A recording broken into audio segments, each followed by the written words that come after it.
mengembangkan komunitas. Shalom mitra produktif.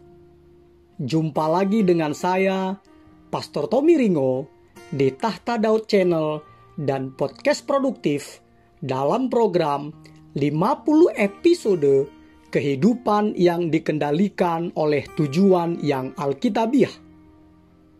Untuk apa kita ada di dunia ini? Episode 19.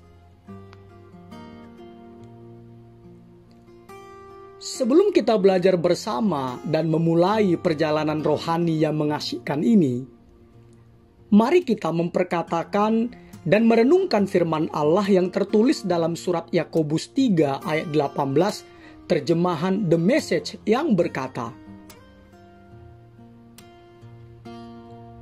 "Kamu dapat mengembangkan komunitas yang sehat dan kuat dan hidup benar bersama dengan Allah serta menikmati hasil-hasilnya hanya jika kamu berusaha keras untuk saling menyesuaikan, saling menghargai, dan menghormati." Dari ayat tersebut kita diingatkan bahwa mengembangkan komunitas membutuhkan komitmen. Hanya Roh Kudus yang bisa menciptakan persekutuan sejati di antara orang-orang percaya. Namun, Dia mengembangkannya berdasarkan pilihan dan komitmen yang kita buat. Alkitab menyatakannya dalam surat Efesus 4 ayat 3, terjemahan New Century Version berkata, "Kamu dipersatukan dengan damai sejahtera oleh Roh Kudus. Karena itu, lakukanlah segala upaya untuk tetap bersama seperti ini." Ini berarti dibutuhkan kuasa Allah maupun usaha kita untuk menghasilkan komunitas Kristen yang penuh kasih. Sayangnya, banyak orang tumbuh di dalam keluarga-keluarga yang tidak harmonis atau yang memiliki hubungan yang tidak sehat, sehingga mereka tidak memiliki keterampilan untuk bergaul, untuk berhubungan yang diperlukan untuk mengembangkan persekutuan yang sejati. Mereka harus diajarkan cara bergaul yang baik dan berhubungan dengan orang-orang lain di dalam keluarga Allah. Syukur kepada Tuhan. Banyak ajaran, petunjuk tentang bagaimana berbagi hidup atau menjalani kehidupan bersama-sama di dalam Alkitab. Alkitab menyatakannya dalam surat 1 Timotius 3 ayat 4-15. "Semuanya itu kutuliskan kepadamu. Sudahlah engkau tahu bagaimana orang harus hidup sebagai keluarga Allah, yakni jemaat dari Allah yang hidup, tiang penopang dan dasar kebenaran."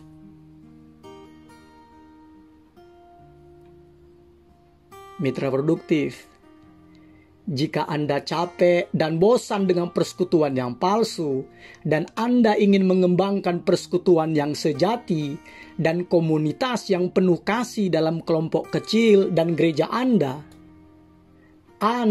perlu membuat pilihan-pilihan yang sulit dan berani mengambil resiko. Pertama, mengembangkan komunitas membutuhkan kejujuran.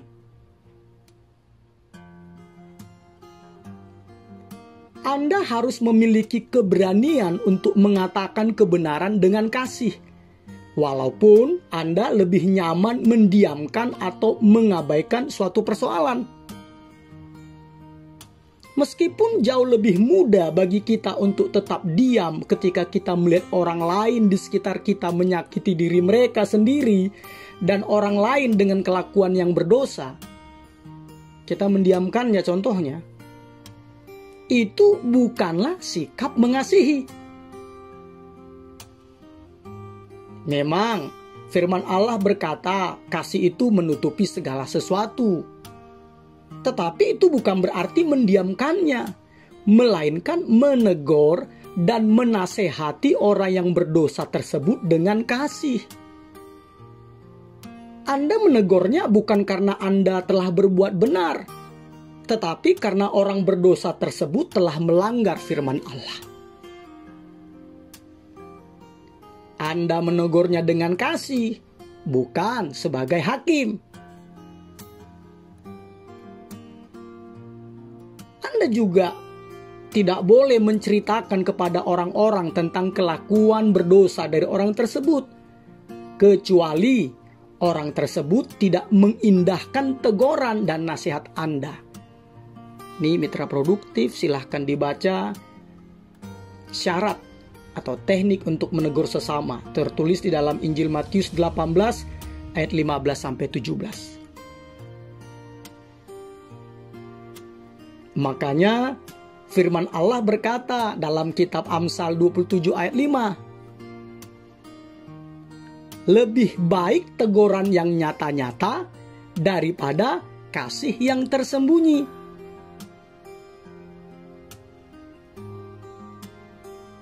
Sering kita mengetahui apa yang seharusnya kita katakan kepada seseorang, tetapi rasa takut kita menghalangi kita untuk mengatakannya.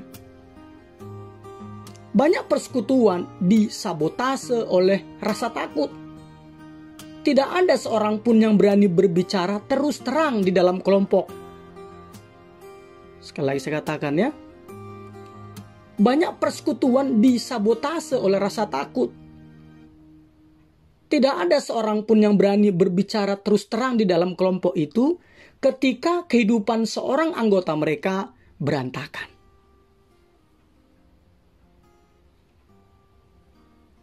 Padahal Alkitab mengajarkan kita untuk menyatakan hal-hal yang benar dengan hati penuh kasih.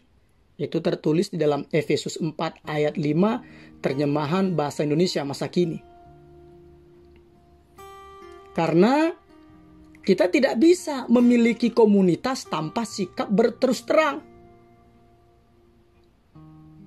Sekali lagi saya katakan ya, Alkitab mengajarkan kita untuk menyatakan hal-hal yang benar dengan hati penuh kasih. Karena kita tidak bisa memiliki komunitas tanpa sikap berterus terang. Amsal 24 ayat 26 terjemahan Today's English Version berkata, jawaban yang jujur adalah tanda persahabatan yang sejati.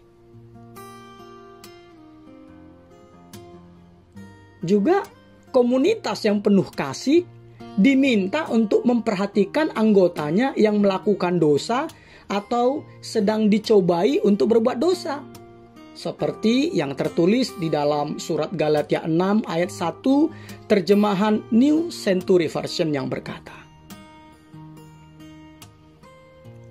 saudara-saudaraku, jika seseorang dalam kelompokmu melakukan sesuatu yang salah, kamu yang rohani seharusnya datang kepadanya dan dengan lemah lembut menolongnya untuk menjadi benar kembali.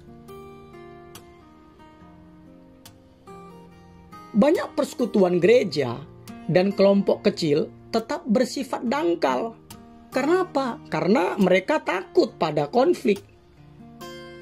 Ketika ada suatu masalah yang bisa menyebabkan ketegangan dan ketidaknyamanan muncul, nah biasanya masalah tersebut didiamkan atau disembunyikan demi memelihara rasa damai sejahtera yang palsu. Mereka yang mengetahui masalah tersebut sebenarnya frustasi juga. Mereka tertekan. Tetapi mereka tidak berani mendiskusikannya secara terbuka. Akibatnya apa?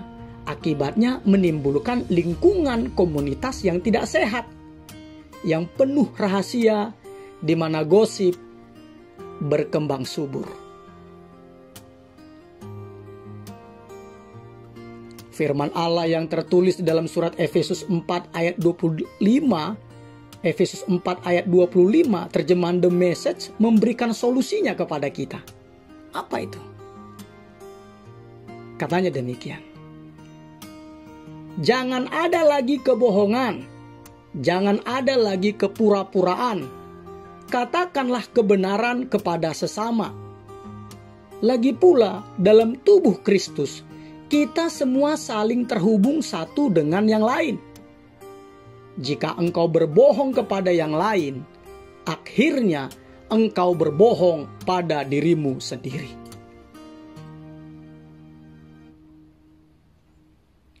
Mitra produktif, persekutuan yang sejati, entah dalam pernikahan, persahabatan, atau gereja, itu bergantung kepada keterus-terangan. Sesungguhnya keterus-terangan yang menimbulkan konflik adalah jalan menuju keakraban dalam hubungan apapun. Sebelum Anda berani untuk mengkonfrontasi dan menyelesaikan akar permasalahannya, Anda tidak akan pernah akrab antara satu dengan yang lainnya. Tetapi ketika konflik ditangani dengan benar, kita akan tumbuh semakin akrab satu dengan yang lainnya melalui sikap menghadapi dan menyelesaikan perbedaan kita. Kitab Amsal 28 ayat 23 berkata,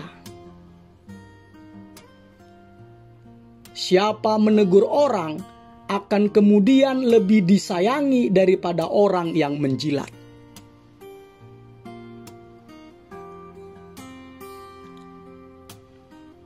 Sikap berterus terang bukan berarti Anda bebas mengatakan apapun yang Anda mau, atau di mana saja dan kapan saja Anda mau. Bukan. Berterus terang bukan berarti bersikap kasar. Bukan. Alkitab mengajarkan kita bahwa ada waktu dan cara yang tepat untuk melakukan segala sesuatu. Itu tertulis dalam Pengkhotbah 3 ayat 1. Jadi, saya ulang lagi ya. Berterus terang bukan berarti kita bebas mengatakan apapun yang Anda inginkan, di mana saja dan kapan saja Anda mau. Berterus terang bukan berarti bersikap kasar. Karena apa? Karena kata-kata yang asal keluar akan menimbulkan luka yang dalam. Alkitab memerintahkan kita untuk berbicara satu dengan yang lainnya dalam gereja sebagai anggota keluarga yang saling mengasihi. Seperti yang tertulis dalam surat 1 Timotius 5 ayat 2 yang berkata demikian. Janganlah engkau keras terhadap orang yang tua, melainkan tegurlah dia sebagai bapa. Tegurlah orang-orang muda sebagai saudaramu, perempuan-perempuan tua sebagai ibu, dan perempuan-perempuan muda sebagai adikmu dengan penuh kemurnian.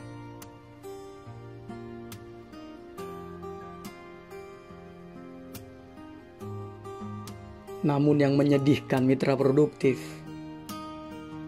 ada ribuan persekutuan telah hancur karena tidak adanya kejujuran. Tidak ada yang berani menegur anggotanya yang berbuat dosa atau yang sedang dicobai berbuat dosa. Demi apa? Demi menghindari konflik dan demi menjaga keharmonisan yang palsu. Tidak ada anggotanya berani mengambil resiko untuk tidak disukai oleh para anggotanya. Hal ini pernah terjadi di dalam persekutuan jemaat yang ada di Korintus. Sehingga Rasul Paulus menegur mereka karena mereka bersikap takut, diam, dan pasif dengan membiarkan kedursilaan di dalam persekutuan mereka. Itu tertulis di dalam 1 Korintus 5 ayat 3 sampai 13.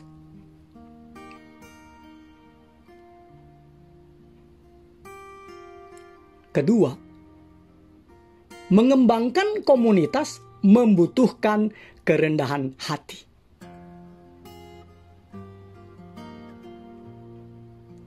Mementingkan diri sendiri, merasa diri penting, membenarkan diri sendiri, dan keangkuhan menghancurkan persekutuan lebih cepat dibandingkan hal lainnya. Keangkuhan membangun tembok pemisah di antara sesama, sedangkan kerendahan hati membangun jembatan. Kerendahan hati adalah minyak pelumas yang melancarkan dan melembutkan hubungan. Firman Allah dalam surat 1 Petrus 5 ayat 5b sampai 6 berkata demikian. Rendahkanlah dirimu seorang terhadap yang lain, sebab Allah menentang orang yang congkak, tetapi mengasihani orang yang rendah hati. Karena itu, rendahkanlah dirimu di bawah tangan Tuhan yang kuat, supaya kamu ditinggikannya pada waktunya.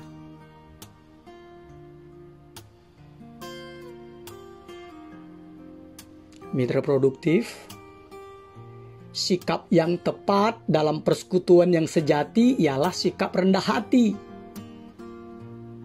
Dan alasan lain mengapa kita harus merendahkan diri adalah karena keangkuhan menghalangi anugerah Allah. Bahkan keangkuhan itu berarti berani menentang Allah. Bahkan Allah menentang orang congkak. Merendahkan diri membuat kita bertumbuh, berubah, menyembuhkan, dan membantu orang lain. Tetapi setiap kali kita sombong, setiap kali kita angkuh, setiap kali kita congkak, berarti kita hidup melawan Allah. Itu merupakan cara hidup yang bodoh dan berbahaya.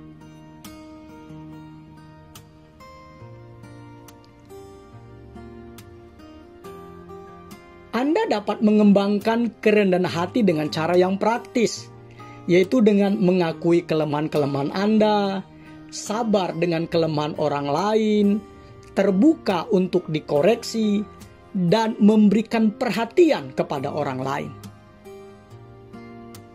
Firman Allah dalam surat Filipi 2 ayat 3-4 berkata,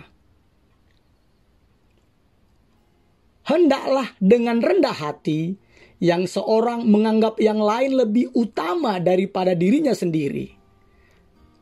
Dan janganlah tiap-tiap orang hanya memperhatikan kepentingannya sendiri, tetapi kepentingan orang lain juga."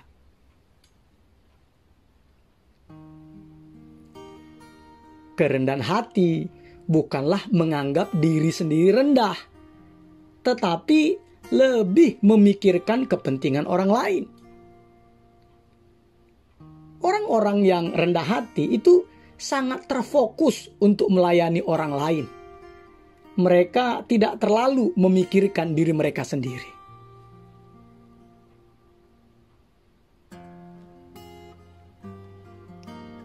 Ketiga, mengembangkan komunitas memerlukan sikap hormat.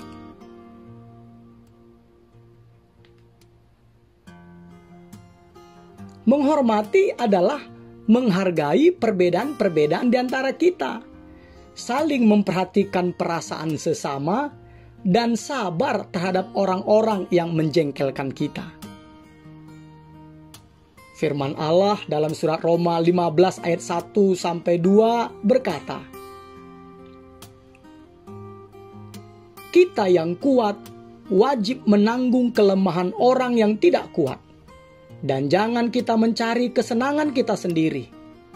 Setiap orang di antara kita harus mencari kesenangan sesama kita demi kebaikannya untuk membangunnya." Surat Titus 3 ayat 2 mengatakan demikian. Janganlah mereka memfitnah, janganlah mereka bertengkar, hendaklah mereka selalu ramah dan bersikap lemah lembut terhadap semua orang.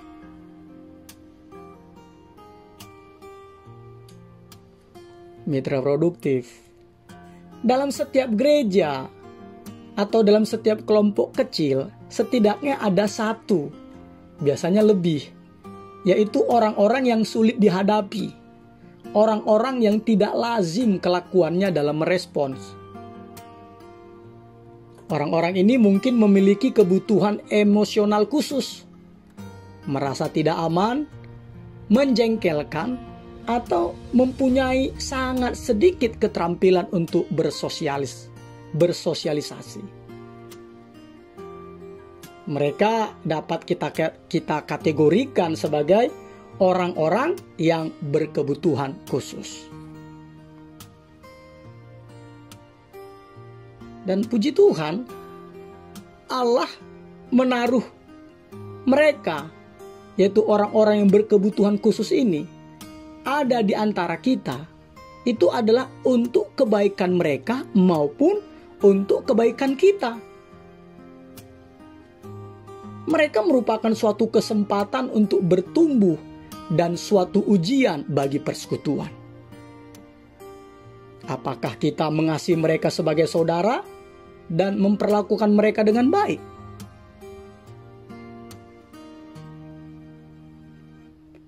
Dalam sebuah keluarga, penerimaan tidak didasarkan pada seberapa pintar atau cantik atau berbakatnya Anda. Penerimaan didasarkan pada kenyataan bahwa kita saling memiliki. Kita membela dan melindungi keluarga. Seorang anggota keluarga mungkin saja sedikit bodoh, tetapi ia adalah bagian dari kita. Makanya Allah berfirman dalam surat Roma 12 ayat 10 demikian.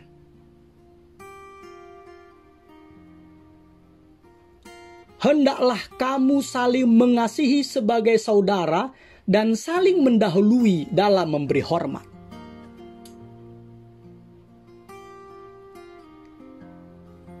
Sebenarnya mitra produktif, kita ini kita semua ya, memiliki sifat-sifat khusus dan menjengkelkan. Baik kita sadari maupun tidak kita sadari. Baik kita akui maupun tidak kita akui. Baik juga mungkin menurut opini sesama kita. Jadi kita semua ini memiliki sifat-sifat khusus dan menjengkelkan. Tetapi komunitas tidak ada hubungannya dengan kecocokan. Dasar persekutuan kita adalah hubungan kita dengan Allah. Kita adalah keluarga.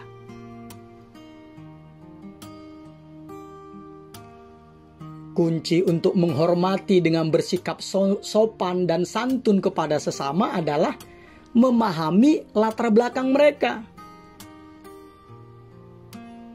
Ketika kita mengetahui peristiwa apa saja yang telah mereka alami dan lewati, kita biasanya akan bersikap lebih berpengertian kepada mereka.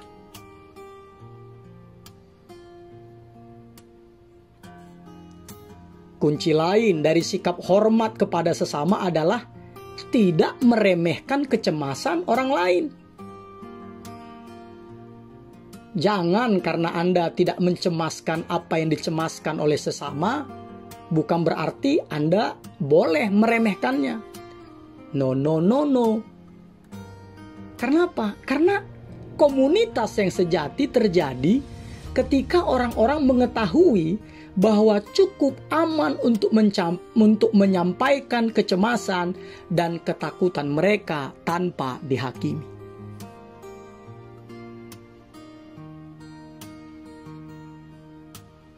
Keempat, mengembangkan komunitas membutuhkan kemampuan menjaga rahasia.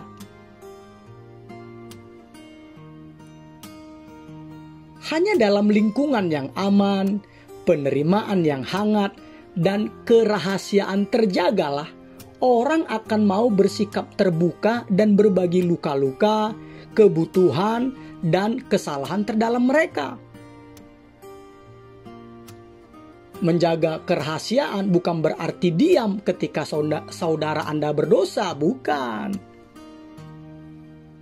Itu berarti bahwa itu berarti bahwa apa yang dibagikan dalam kelompok perlu tetap dijaga dalam kelompok. Dan kelompok itu perlu menanggulanginya, bukan menggosipkannya dengan orang lain.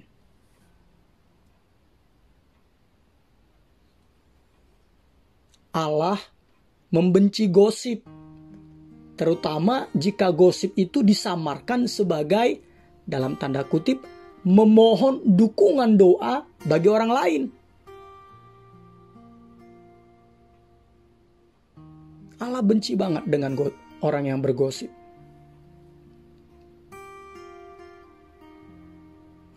Allah berfirman dalam kitab Amsal 16 ayat 28, terjemahan Today's English Version berkata demikian. Gosip disebarkan oleh orang-orang yang jahat, menimbulkan masalah dan memutuskan persahabatan. Gosip selalu menyebabkan sakit hati dan perpecahan, serta menghancurkan persekutuan. Dan Allah dengan sangat jelas menyuruh kita menegur dan menuntut pertanggungjawaban dari orang-orang yang menyebabkan perpecahan di antara orang-orang Kristen. Seperti yang tertulis dalam surat Titus 3 ayat 10 yang mengatakan, orang-orang yang menyebabkan perpecahan dalam jemaat, hendaklah engkau tegur 1-2 kali. Sesudah itu, janganlah bergaul dengan dia. Mereka mungkin marah dan meninggalkan kelompok atau gereja Anda jika Anda menegur dan menuntut pertanggungjawaban mereka tentang tindakan mereka yang memecah belah. Tetapi persekutuan dalam gereja lebih penting dari individu manapun, lebih penting dari pribadi manapun.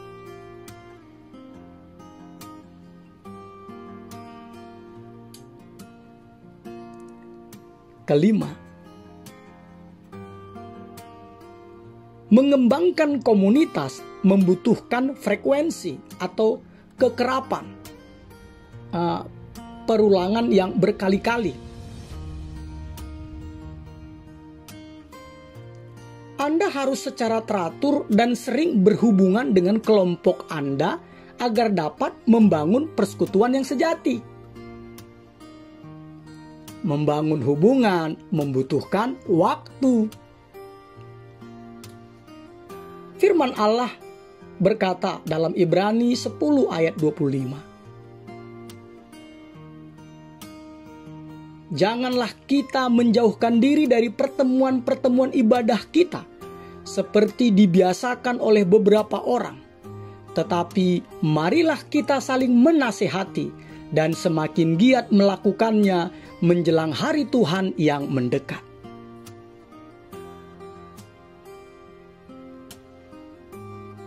Mitra produktif, kita harus mengembangkan kebiasaan mengikuti pertemuan ibadah bersama.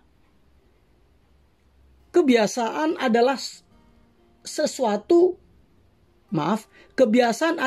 sesuatu yang sering Anda lakukan, bukan kadang-kadang. Anda harus meluangkan waktu dengan orang lain, bahkan banyak waktu. Untuk apa? Untuk membangun dan mengembangkan hubungan yang mendalam.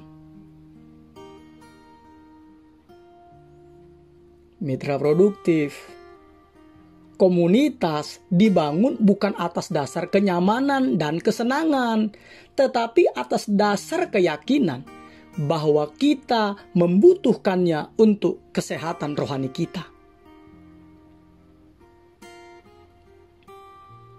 Jika Anda ingin mengembangkan persekutuan yang sejati, itu berarti mengikuti pertemuan meskipun Anda merasa tidak ingin mengikutinya. Kok bisa? Ya, karena Anda percaya itu penting bagi kesehatan rohani Anda. Jemaat Kristen mula-mula itu berkumpul bersama setiap hari.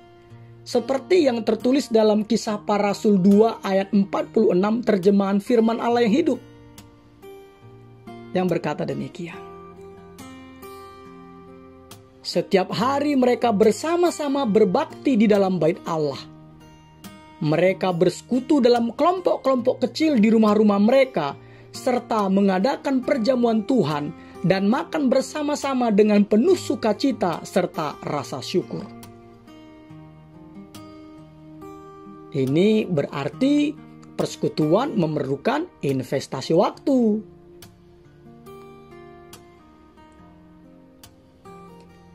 Jika Anda adalah anggota dari kelompok kecil, atau KOIN, Community of Influence, seperti yang ada di GBI Tahta Daud, saya mendorong Anda untuk membuat komitmen kelompok yang meliputi 9 karakteristik dari persekutuan yang alkitabiah. 1. Kita akan berbagi perasaan-perasaan kita yang sebenarnya. Ini yang disebut autentisitas. 2. Kita saling memberikan dorongan. Ini berarti kebersamaan. 3. Kita saling mendukung. Ini berarti simpati. 4. Kita saling mengampuni. Ini berarti belas kasihan. Karakteristik dari persekutuan yang alkitabiah dari poin 1 sampai ke 4 telah dipaparkan di episode sebelumnya, yaitu episode 18. Nah, sedangkan yang kelima sampai yang ke-9 dipaparkan, dijelaskan di episode 19 ini. Apa itu yang kelima? Yang kelima, kita saling mengatakan kebenaran di dalam kasih. Itu berarti kejujuran. Keenam, kita saling mengakui kelemahan-kelemahan kita. Ini berarti kerendahan hati. Ketujuh, kita saling menghargai perbedaan-perbedaan kita.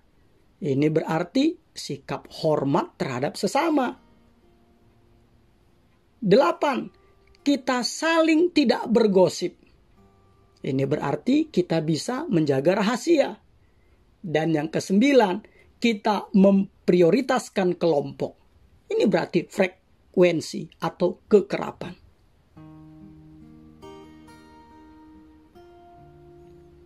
Mitra produktif, jika Anda perhatikan daftar 9 karakteristik dari persekutuan yang alkitabiah ini, jelaslah mengapa persekutuan sejati jarang terjadi. Persekutuan sejati terjadi ketika kita membuang sikap mementingkan diri sendiri dan membuang sikap semau gue, serta mau saling bergantung dengan sesama anggota persekutuan lainnya. Percayalah, keuntungan berbagi kehidupan bersama jauh lebih banyak dari apa yang harus kita korbankan.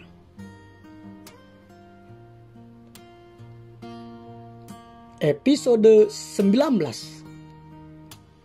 Berpikir dan merenungkan tujuan hidup saya. Nilai-nilai atau prinsip-prinsip yang harus kita pikirkan dan renungkan. Komunitas membutuhkan komitmen. Ayat untuk diingat, 1 Yohanes 3 ayat 16. Demikianlah kita ketahui kasih Kristus, yaitu bahwa Ia telah menyerahkan nyawanya untuk kita. Jadi kita pun wajib menyerahkan nyawa kita untuk saudara-saudara kita. Pertanyaan untuk dipikirkan dan didiskusikan.